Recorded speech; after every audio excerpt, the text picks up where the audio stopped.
So sometimes people will see somebody over here, hear a story about something somebody has done, and say, well, that's radical. And they'll look at their own life and think, oh, I'm not radical enough. And all right, what do I need to do? People may have friends who say, well, my friend sold all their stuff and moved to Africa, and I'm still here. Does that mean I'm not as radical? And so this is where I think we need to remember that comparison can be a really dangerous thing, but there's also an angle at which it can be really healthy. So here's how it can be really dangerous.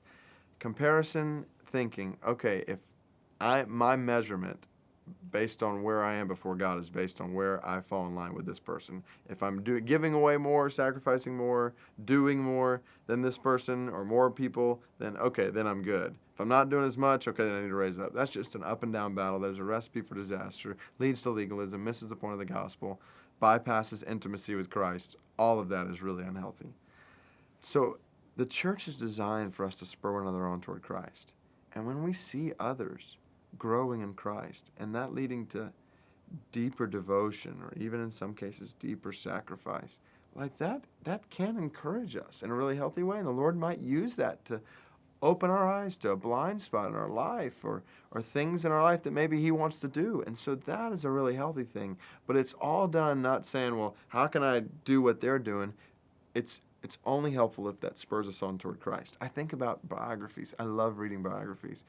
Probably some of the most influential books I've ever read have been biographies of men and women from the past whose lives, when I look at my life in comparison with theirs, I just realize, man, I have so far to go. But not in a way that, okay, now I got to try to work to get up to their level. In a way that they show me some blind spots that I hadn't seen before. Or they show me, hey, there's more. And they help me to realize, these things I'm spending my time on, they're not as valuable. These people knew in this part of their life or that part of life what really counted. And so in that way, what they're doing is they're spurring me on toward Christ. And in the process, that can be a really, really healthy thing. So that's good in the church, but we have to, in the process, avoid a very unhealthy comparison that leads to legalism and even competition and pride and misses the whole point of the gospel.